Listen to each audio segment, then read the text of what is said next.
Voilà, donc on est pour cette troisième table ronde, donc sur dès après les JO, comment poursuit-on tous ensemble?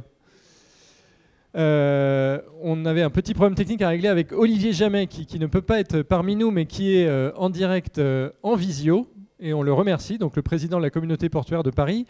Également à cette table ronde, Nicolas Boquet, le directeur général de l'Institut Paris Région. Je vais aussi appeler Pascal Sanjouan, le délégué interministériel au développement de la vallée de la Seine. Et s'est installé également parmi nous Eric Barra, coordinateur de Polystock. C'est ça votre titre exact? Pas vraiment. Quel est votre titre exact alors? Directeur général de Polystock. Bon. Merci à vous d'être là et donc pour parler de la suite en fait. On a parlé des JO, on a parlé de l'héritage, mais on a vu comment les JO avaient permis l'accélération d'un certain nombre de choses et d'un certain nombre d'installations, d'équipements qui avaient créé une vraie dynamique avec des échanges beaucoup plus transversaux, on va dire, que par le passé. La question aujourd'hui qui se pose, c'est comment on poursuit cette dynamique et voilà, et on profite de cette accélération pour en faire profiter la Seine et ses berges. Pascal Sanjouan, vous êtes au quotidien au chevet du développement de la vallée de la Seine. Pour vous, quels sont un peu les leviers justement pour continuer sur cette dynamique et notamment sur le développement du transport fluvial vert?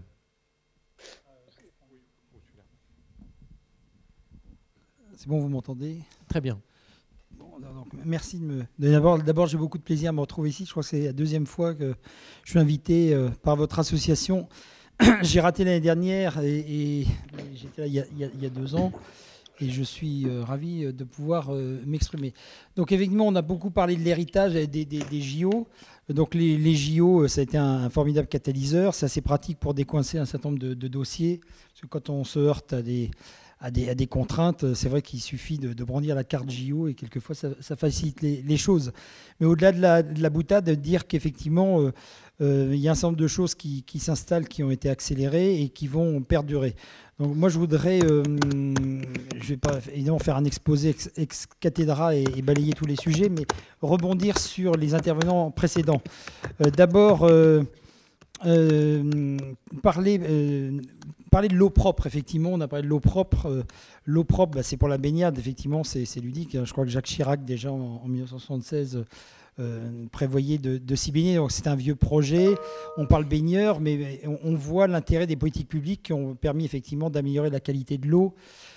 L'eau propre, donc point de vue bactériologique, il y aura les sujets chimiques. Mon intervenant d'après va parler un peu de nettoyage de la Seine. On voit qu'il y a des politiques publiques ambitieuses qui ont été mises en œuvre à la fois par les collectivités locales, par le traitement de l'eau, aussi par la création de passes à poissons. Il y a VNF qui est devant moi, donc qui ont permis de ramener aussi les poissons, je dirais, dans la Seine. On l'oublie souvent.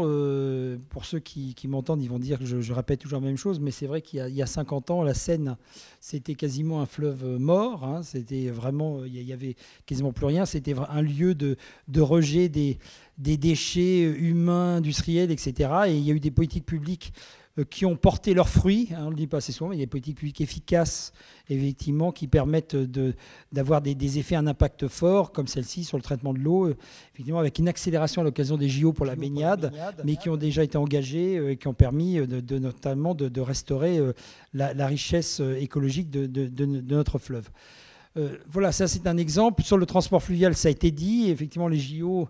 Évidemment, cet objectif ambitieux d'avoir entre 20 et 40 bateaux propres pour la cérémonie d'ouverture des JO, qui sera un événement phénoménal, qui sera sans doute un événement comme on n'a jamais connu, il n'y en a jamais eu d'autres sur la planète auparavant. Hein.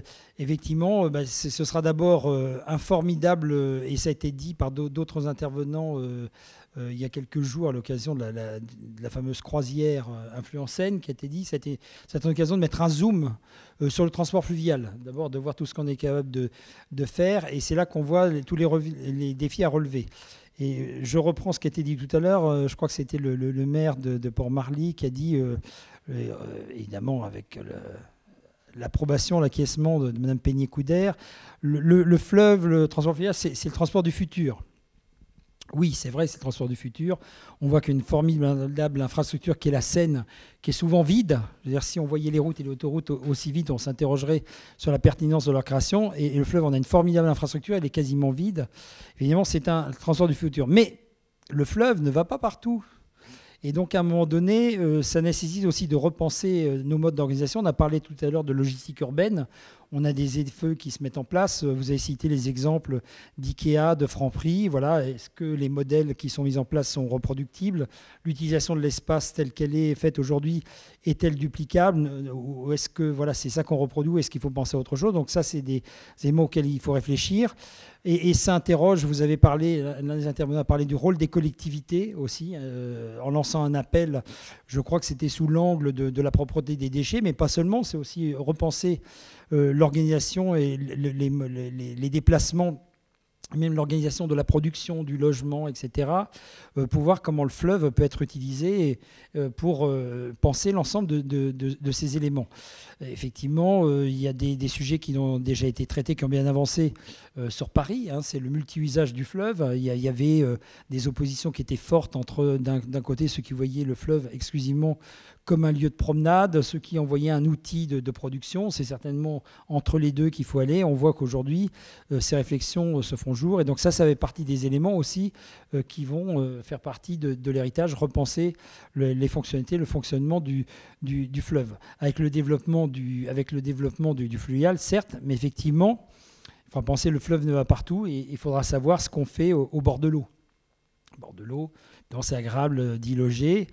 Il faudra faire un peu de logistique urbaine, de la logistique moins urbaine qui peut être la logistique intermédiaire, par exemple entre le site havrais d'Aropa qui ramène ses conteneurs et la région Île-de-France. Voilà, il ne faut pas simplement penser que toutes les marchandises qui alimenteront l'Île-de-France arriveront par Anvers et Rotterdam via le canal Seine-Nord. Ce sera un des éléments, mais pas que. Il faut aussi penser au cheminement des marchandises qui arriveront au Havre et pour desservir l'Île-de-France avec des zones logistiques intermédiaires. On parlait d'IKEA, ils sont aujourd'hui à Gennevilliers, demain ils seront à Limay. Et donc on voit qu'il y a des modèles qui se pensent et qui nécessitent aussi un accueil des territoires, une réflexion des territoires sur l'utilisation de leur bord à voie d'eau, comme on dit.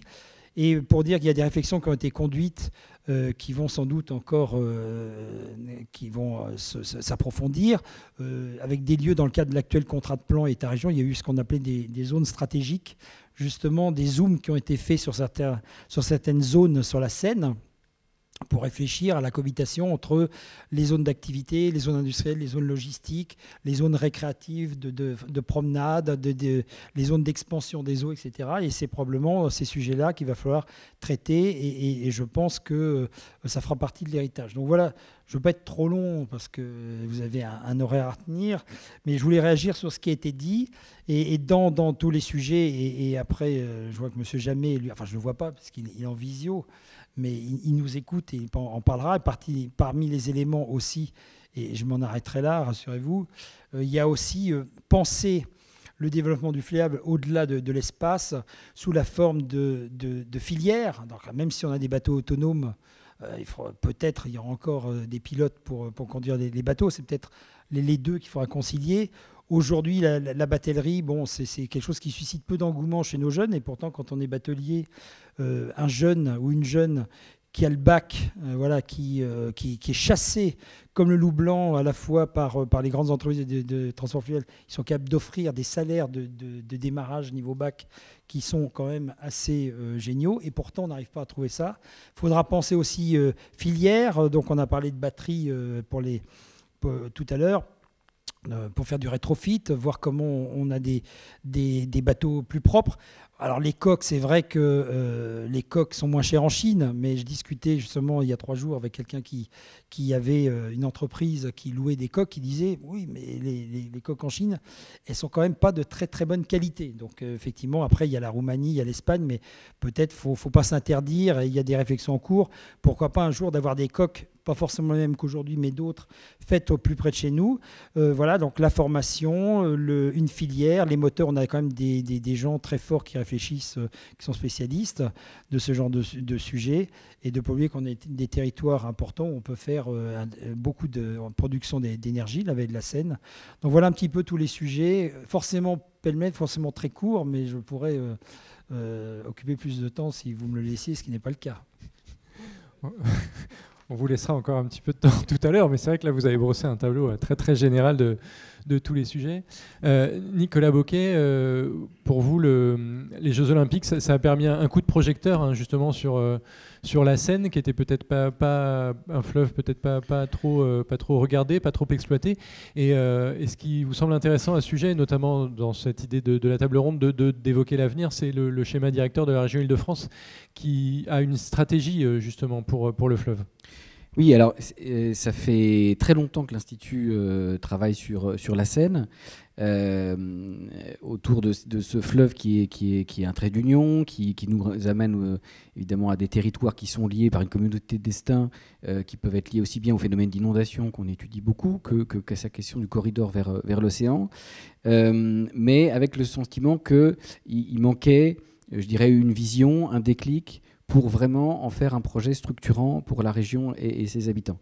Et là, je pense que un des acquis fondamentaux des Jeux Olympiques, c'est vraiment ce déclic d'une région qui se tourne vers son fleuve, à l'occasion de ce grand événement, hein, dans un événement symbolique très puissant que va être cette cérémonie d'ouverture, avec aussi ces nouvelles continuités, avec des passerelles, avec toute la différente palette des usages. Et donc ce déclic qui est en phase avec des mouvements très profonds dans les aspirations des Franciliens, aspiration à la nature, aspiration à un cadre de vie de qualité.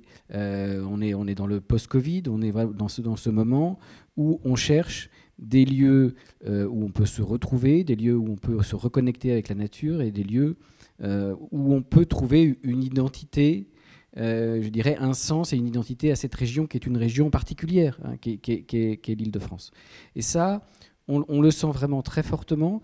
Et on l'a senti, par exemple, dans cet exercice absolument passionnant qu'on a eu l'occasion de mener au cours du SDRIF, qui a été ce panel citoyen d'une centaine de citoyens franciliens qu'on a, dans le cadre de toute une série de débats et de participation citoyenne autour de la question du SDRIF. Et donc, on les a réunis, on les a sélectionnés, on a vraiment eu un échantillon très représentatif de l'Île-de-France avec 100 citoyens, et on a travaillé 3 samedis entiers avec eux. Et on a travaillé sur la vision qu'ils avaient de leur région, sur leurs envies, leurs aspirations. Et la question du fleuve, dans son acception large évidemment, elle est vraiment apparue absolument centrale dans ces différentes acceptions, dans cette aspiration à la décarbonation, à la reconnexion avec la nature, à la question du paysage, qui est aussi quelque chose de particulièrement important. Donc on voit bien que sur cet événement JO, il arrive à cristalliser quelque chose au moment où, voilà, à cristalliser des aspirations très profondes des Franciliens aujourd'hui. Et ça, pour moi, c'est vraiment une chance de pouvoir construire là-dessus, de pouvoir capitaliser autour d'une vision partagée et d'une vision qui croise ces différents usages et qui peut vraiment fédérer les différents acteurs publics, privés, sociétés civiles, élus, autour de cela.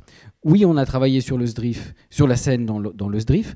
J'ai envie de dire comme on le fait à chaque SDRIF, donc à peu près tous les 10 ans, en essayant voilà, de remettre sur le métier cette question d'un fleuve voilà, qui a besoin d'une vision, qui a besoin d'un vrai projet de développement. Et avec cette question aujourd'hui, qui est la question centrale de la planification écologique, comment est-ce qu'on fait des choix et comment est-ce qu'on articule des usages et des choix différents. De ce point de vue-là, vraiment, tout cet exercice autour de la Seine, qu'on mène, nous, agences d'urbanisme, les 5 agences d'urbanisme, en collaboration avec vous, monsieur le préfet, c'est très, très intéressant, et c'est vraiment notre métier que d'éclairer ces choix et ces différents usages autour du fleuve.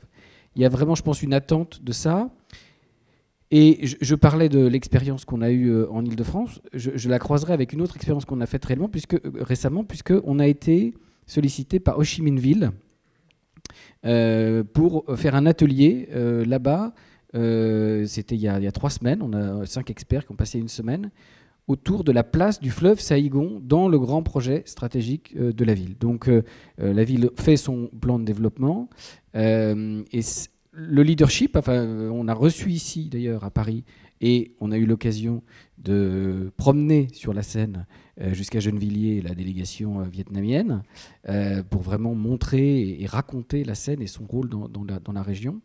Et en tout cas, ce leadership a compris à un moment donné qu'il y avait quelque chose qui manquait, c'était la place du fleuve dans la grande vision à 10 ans, 20 ans, 30 ans qu'ils étaient en train d'avoir pour leur région.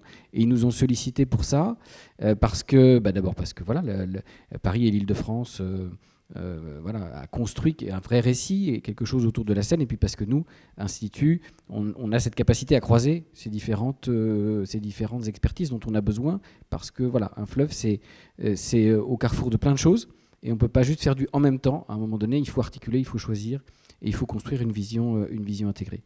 Donc nous, on a très envie de contribuer à tout ça. On le fait dans ce cadre de l'accompagnement du CPIER avec les agences d'urbanisme. On le fait aussi dans le cadre de notre travail sur l'Île-de-France et en particulier avec les collectivités locales. Et donc, à chaque fois qu'on travaille avec nos adhérents ou les gens qui nous rejoignent au sein de l'Institut, eh bien, très souvent, systématiquement, la conversation vient sur la Seine. Et c'est quelque chose qu'on met, nous, spontanément sur le devant de la scène, pardon, sans mauvais jeu de mots, comme étant un dossier sur lequel on a envie de travailler. Et tout de suite, il y a vraiment, avec les départements, avec les intercommunalités, avec les municipalités, avec les syndicats, il y a tout de suite cette envie de Seine qui arrive.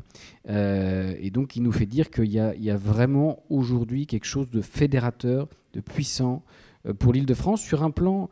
Je terminerai par là, sur un plan, je dirais oui, de l'industrie, de la décarbonation, etc. Et derrière, sur un plan vraiment symbolique, identitaire, dans une région qui a besoin d'identité, qui a besoin de prouver qu'elle est une région qui se projette vers l'avenir, et en même temps une région qui offre un enracinement, un cadre de vie, des paysages, une histoire, une connexion très forte avec un fleuve qui est une merveille de la nature et une merveille de notre histoire.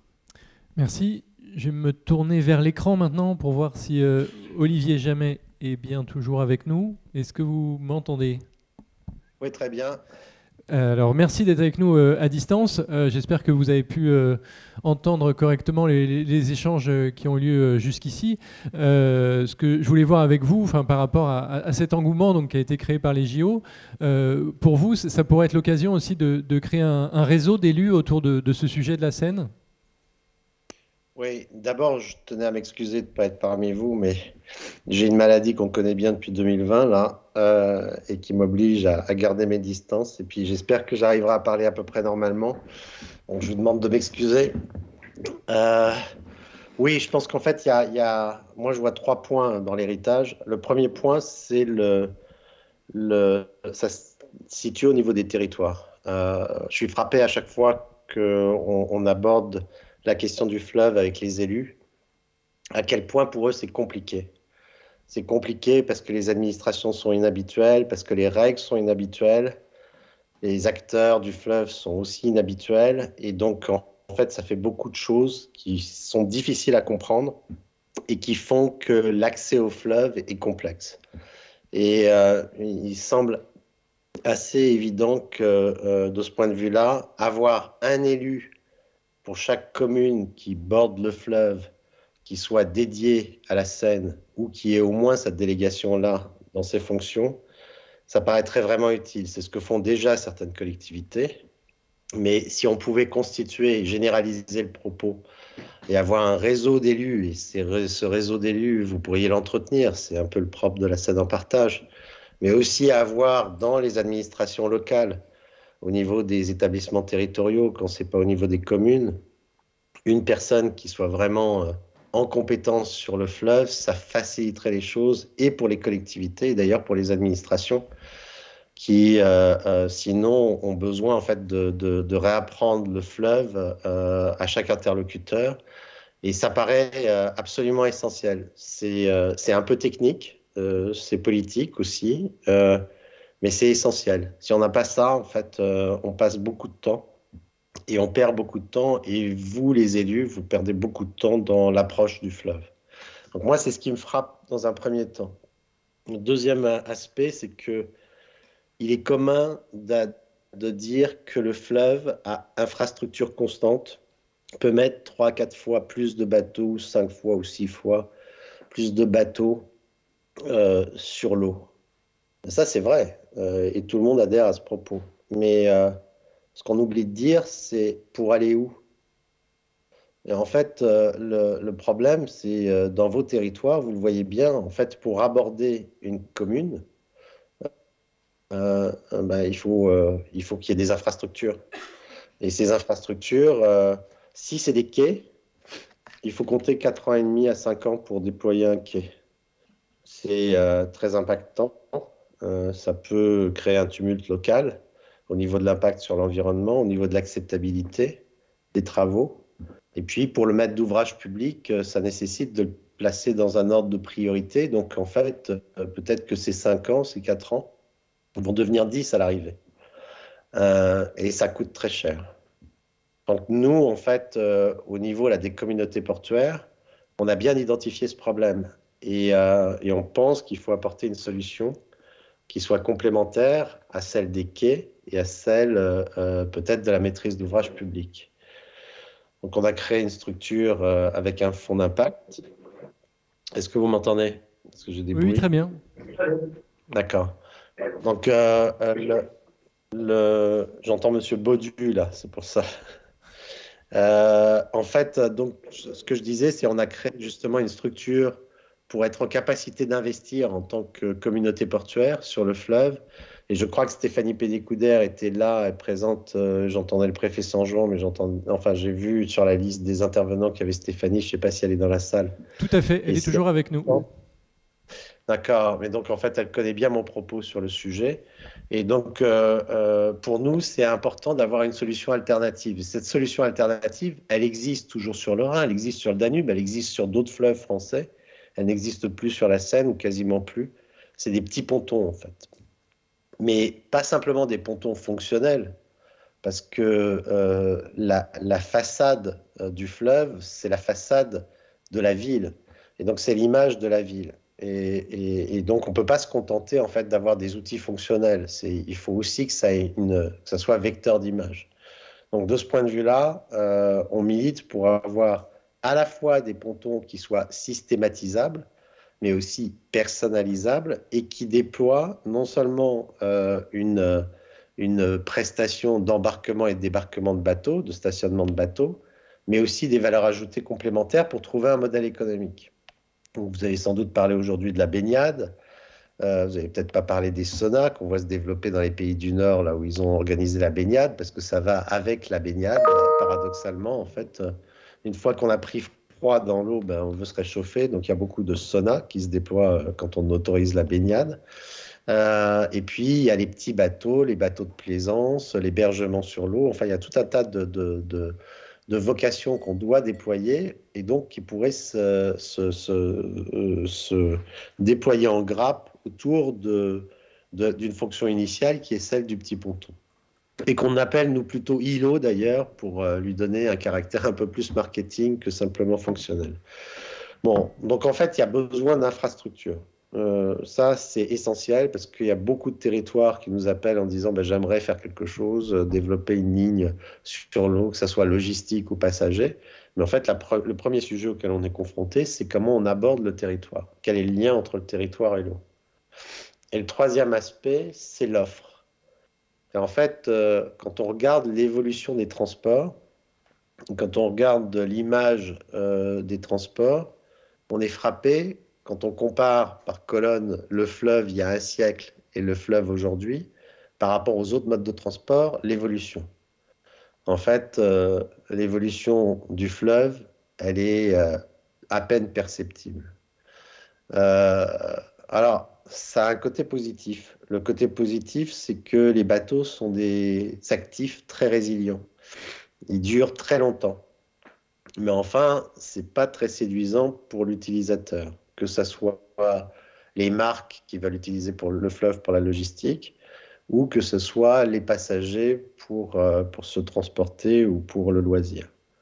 Donc en fait, il faut qu'on soit capable d'innover en matière d'offres fluviales de construire des bateaux beaucoup plus vite, beaucoup moins cher, beaucoup plus vite et beaucoup moins cher, parce que nous, on est convaincus que la logistique urbaine, ça sera le vecteur d'accélération du fleuve, et que dans la mesure où certaines marques voudront aller sur l'eau, en fait, la demande de bateaux, elle va être exponentielle, et qu'il faut qu'on l'anticipe.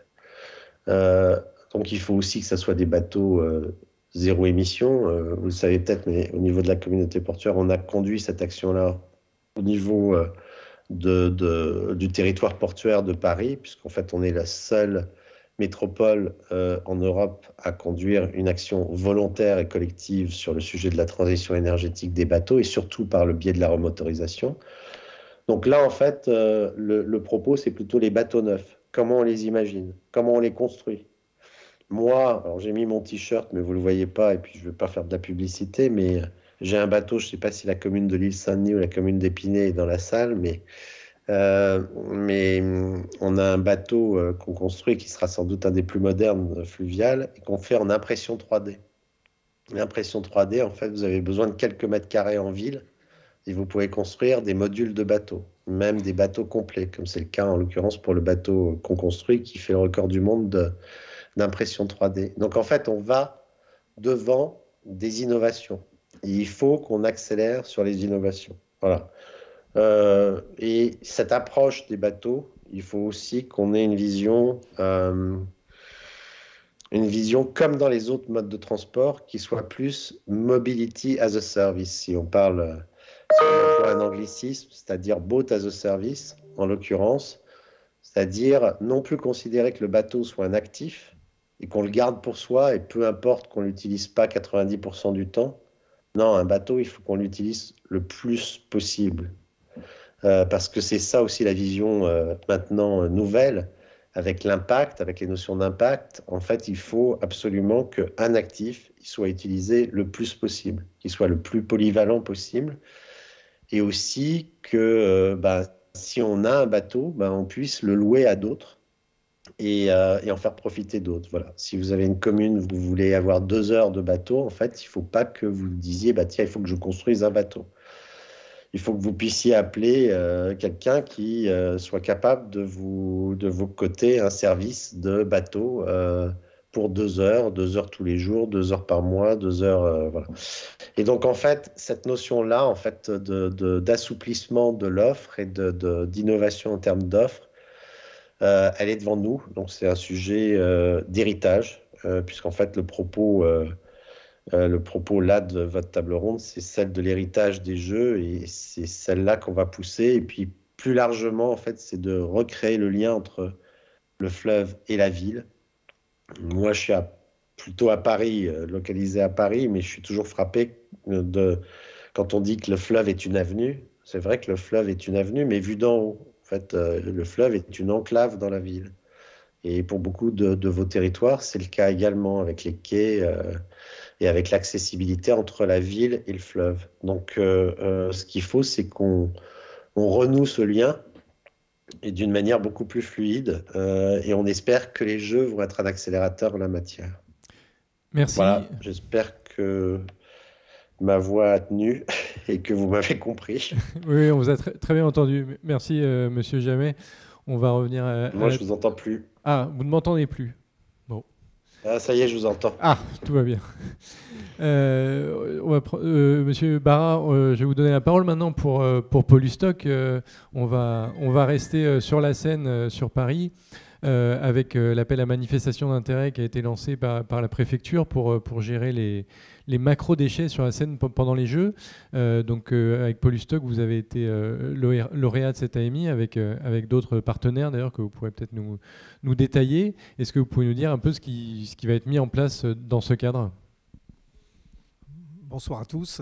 Donc oui, le consortium, il y avait Seine en partage qui était partie du consortium avec Jordi et puis Veolia qui coordonnait le projet avec une société qui s'appelle Birds qui est spécialisée dans toute la partie connectée pour pouvoir piloter au départ des compteurs d'eau, des compteurs de gaz, et puis dans le cas de cette AMI, nos filets pour pouvoir suivre le taux de remplissage des filets. Alors l'AMI était extrêmement ambitieux au départ, puisqu'il était question de pouvoir potentiellement équiper l'ensemble des exutoires qui se trouvent sur l'espace des JO, que Vinci avait d'ailleurs recensé dans le cadre d'un travail amont de diagnostic. Il y avait une centaine d'exutoires. Et puis, finalement, pour le moment, le consortium est retenu sur un POC où on va mettre en place donc, un seul filet connecté à la charge d'ailleurs du consortium pour pouvoir montrer la technologie et montrer l'efficacité du système. Et puis, évidemment, entre l'installation du POC et les Jeux Olympiques, qui restera encore quelques mois. Donc, on espère que l'ensemble des partenaires qui sont impliqués et qui potentiellement sont à la décision pour pouvoir équiper les différents exutoires, qu'on puisse développer d'autres solutions sur la Seine. Oui, pourtant, votre système de filet, il est déjà déployé à différents endroits. Oui, tout à fait. Alors, Polustox existe depuis 2009. C'est intéressant de dire un petit mot sur le créateur parce qu'il est quand même un petit peu atypique.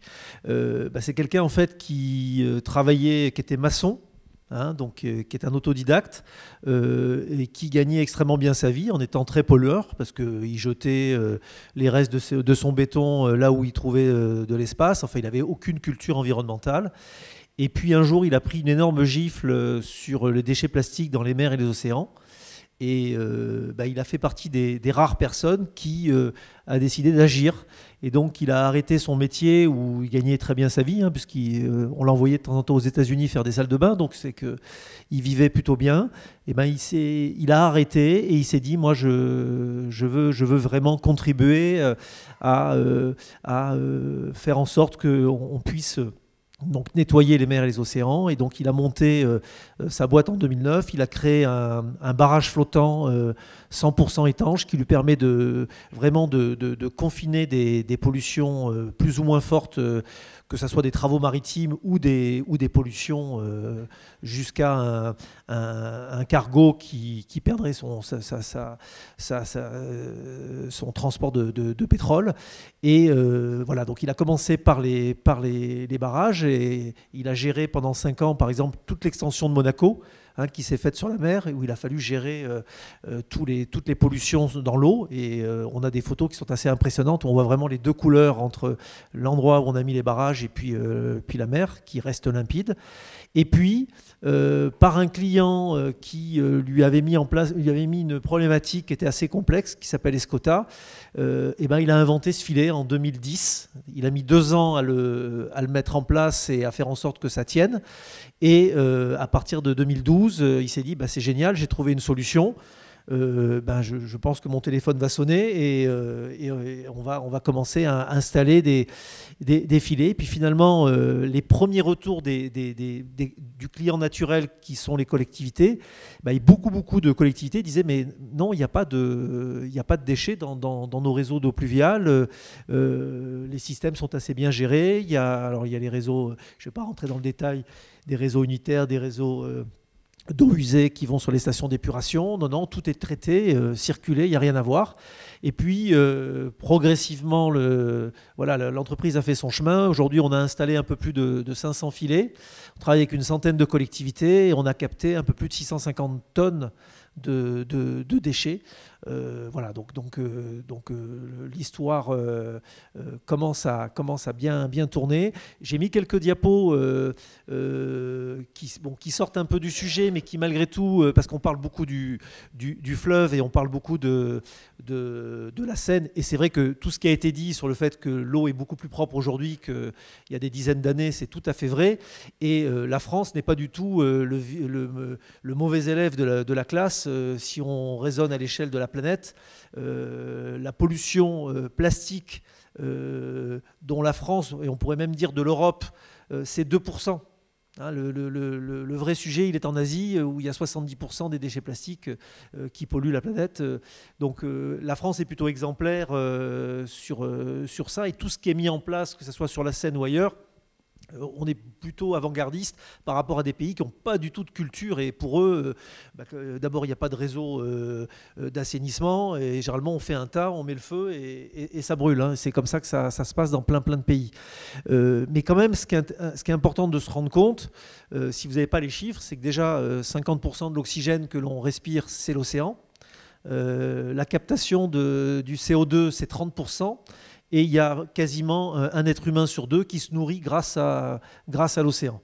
Donc l'océan, on ne peut pas vivre sans l'eau, c'est essentiel. Ce qui est important sur les déchets, c'est de savoir qu'on est à peu près à 20 millions de tonnes de déchets plastiques qui se déversent dans l'océan chaque année. Et puis comme vous le savez tous, le plastique, c'est plusieurs centaines d'années. Et puis avant de disparaître, d'abord ça se fragmente. Donc on a des microplastiques, on a un petit peu tout, et derrière ça touche aussi la santé humaine. Et puis les déchets plastiques, le problème avec tous ces déchets, enfin déchets plastiques et autres, c'est que 98% des déchets coulent. Donc c'est encore un autre problème. Et donc, évidemment, si on n'est pas à la source du problème, eh ben, c'est beaucoup plus coûteux et beaucoup plus difficile d'agir. Donc nous, on a aujourd'hui trois solutions. La première, j'en ai parlé avec les barrages flottants, ça c'est quand les déchets sont déjà dans l'eau. Et sinon, on a mis en place donc, à la sortie des réseaux, donc, sur les sorties des exutoires, on met tout simplement des filets qui captent les déchets.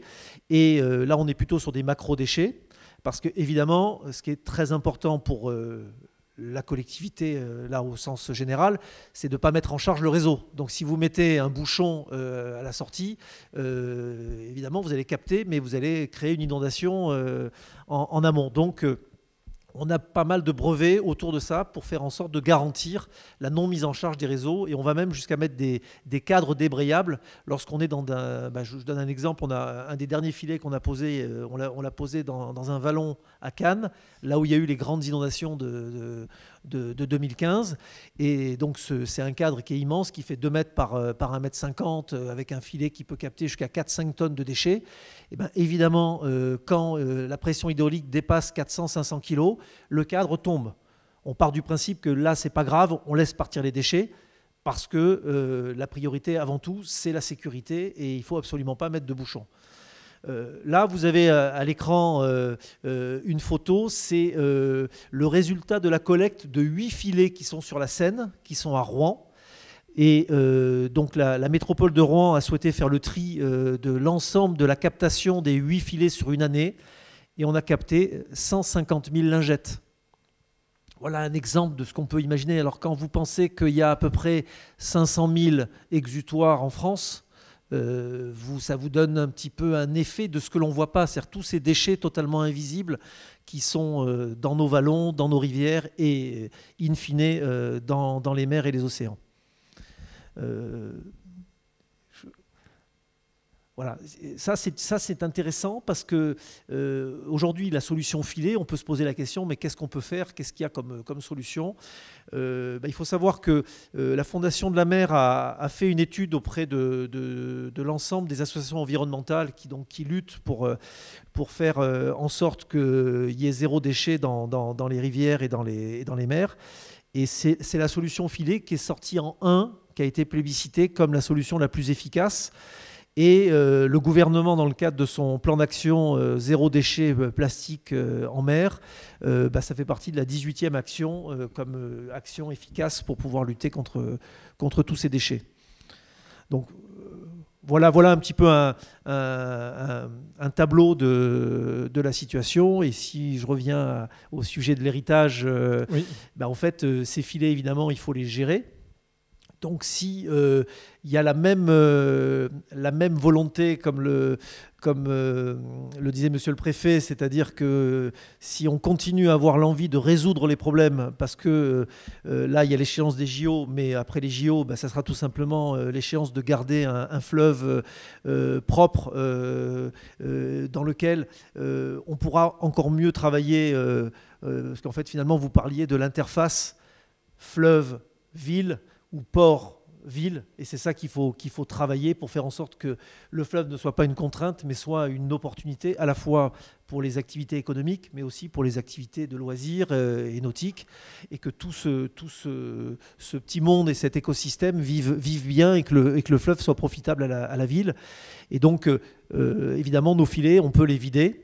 On doit les vider. Généralement, on est autour de 5 vidages par an pour pouvoir gérer le filet. Et finalement, évidemment, ça coûte.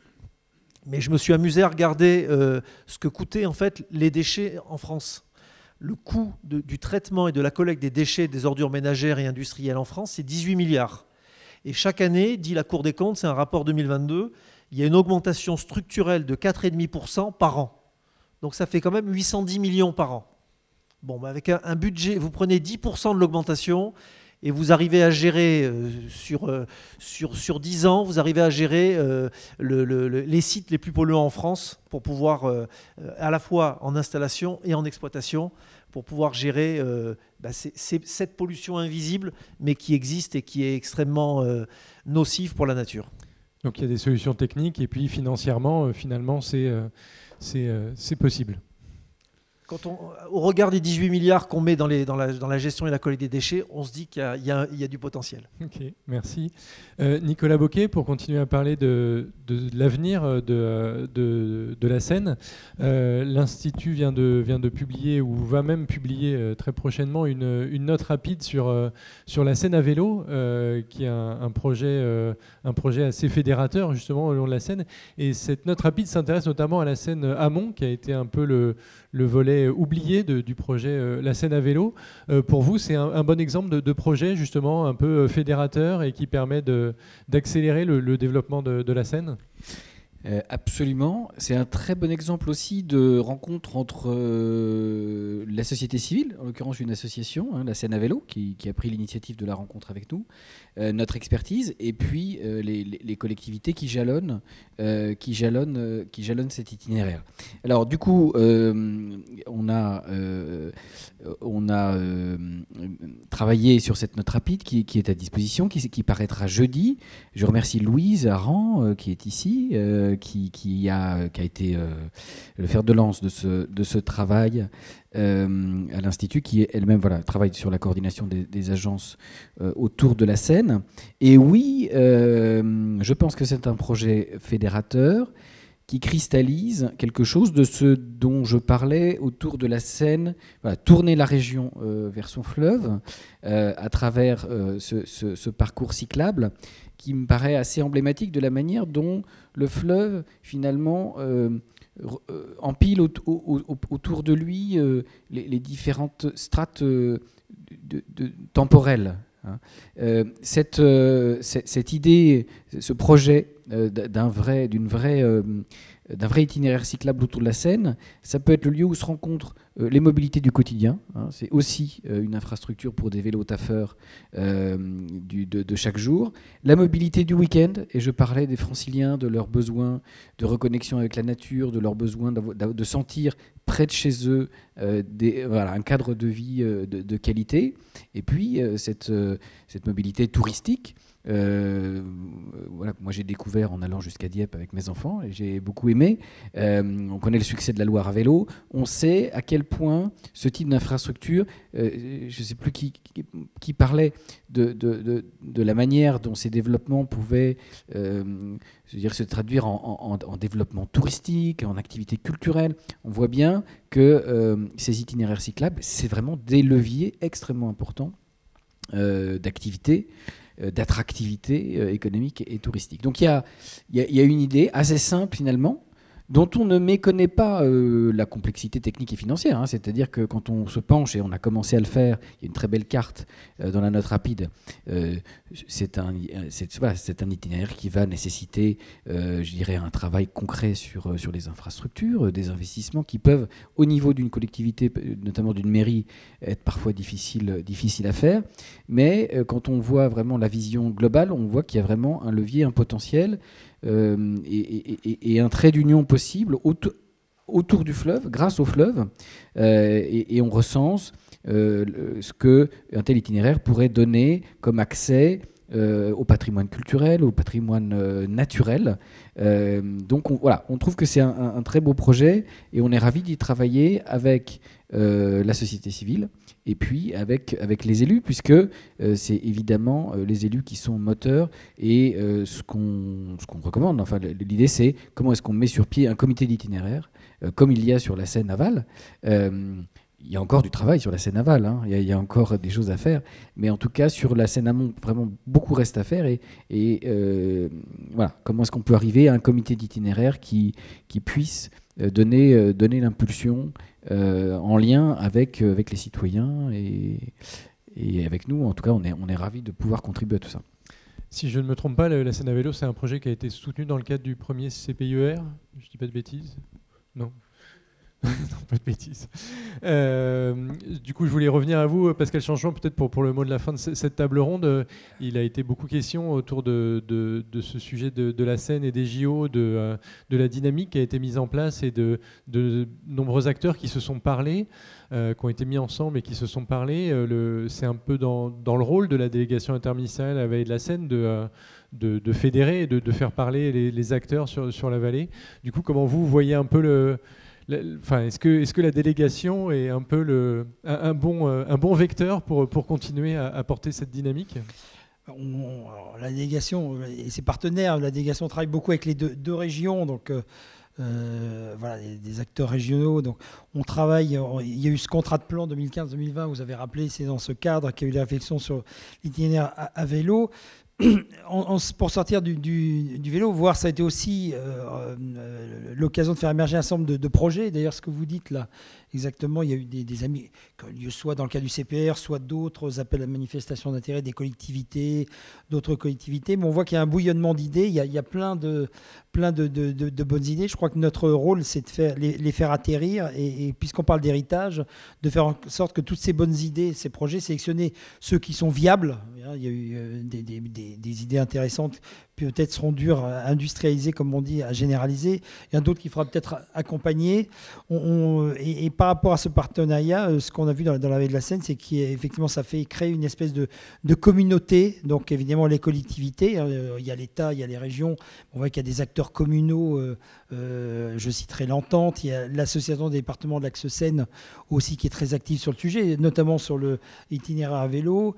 Et il y a des communes maintenant, au-delà des communes qui réfléchissent au sujet. Donc l'objectif, effectivement, c'est de travailler tous ensemble. Il y a les acteurs privés aussi, beaucoup d'acteurs privés. Il y a eu les énergéticiens, on a vu tout à l'heure EDF faire sa présentation, qui sont très intéressés, effectivement, car on est engagé dans un combat, je veux dire, majeur pour décarboner et donc pour remplacer les énergies fossiles par des énergies plus vertueuses à base notamment d'électricité. Donc les acteurs privés et puis même des acteurs institutionnels, des entrepreneurs qui ont plein d'idées. Donc par rapport à ça, moi je vois effectivement, je suis très optimiste. Les JO, ça aurait été un vrai catalyseur, un accélérateur, un facilitateur. Hein. On a cité le cas du verdissement des flottes. Effectivement, bon, après les JO, on ne pourra plus brandir la carte magique JO pour décoincer, pour accélérer. Mais je pense qu'il y a une bonne dynamique. Les sujets sont portés, ils sont partagés. Et même ce qu'on fait ici, on le regarde ailleurs. Hein.